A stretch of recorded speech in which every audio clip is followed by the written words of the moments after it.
భూ సమస్యలను పరిష్కరించేందుకే రాష్ట్ర ప్రభుత్వం రెవెన్యూ సదస్సులను నిర్వహిస్తోందని, ఈ రెవెన్యూ సదస్సులను ప్రతి ఒక్కరూ సద్వినియోగం చేసుకోవాలని ప్రకాశం జిల్లా కలెక్టర్ తమీం అన్సారియా పేర్కొన్నారు. శుక్రవారం కొత్తపట్నం మండలం గాదెపాలెం గ్రామంలో జరిగిన రెవెన్యూ సదస్సుకు జిల్లా కలెక్టర్ తమీం అన్సారియా హాజరై భూ సమస్యలపై వచ్చిన ప్రజల నుండి అర్జీలను స్వీకరించి సంబంధిత సమస్యల గురించి సవివరంగా అడిగి తెలుసుకున్నారు.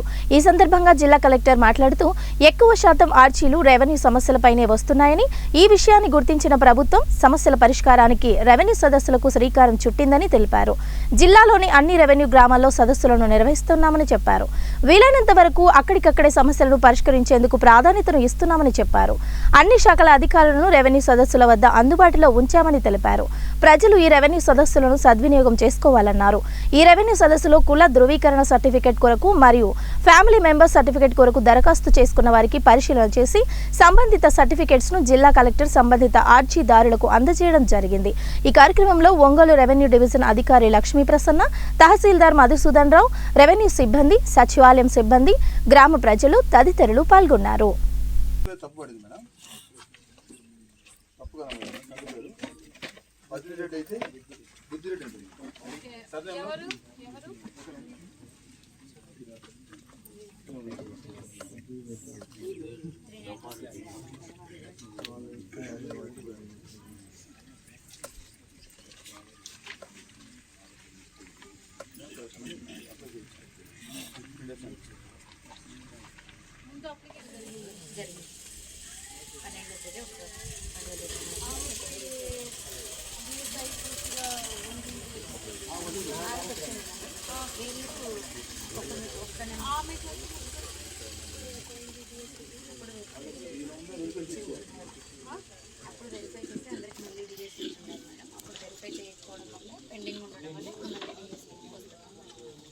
అలాగే పెట్టేశారు. ఒకసారి మ్యూటేషన్ స్టార్ట్ చేసినప్పుడు అందరూ కూడా డిఎస్సీ యాక్టివేట్ అవుతుందా, వారు అప్పటికప్పుడే వెరిఫై చేసి ఇచ్చేయాలి. అలా పెండింగ్ ఎందుకు వెరిఫై చేసి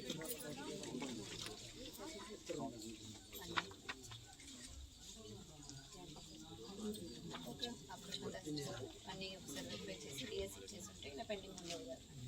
ఆ ఒక్క నెంబర్కి మాత్రం ఎలా తీసుకున్నారు? ఎవరైతే పెట్టి ఉన్నారో వాళ్ళు అప్పుడే తీసుకుంటారు. అప్పుడే పట్టదారు పాస్బుక్ వస్తుంది, ప్లస్ వన్ వే అవి అప్పుడు తీసుకుంటారు కాబట్టి డిఎస్సీ ఇచ్చేస్తారు. మీరు ముందు ఎప్పుడు అప్లికేషన్ ఇచ్చారు?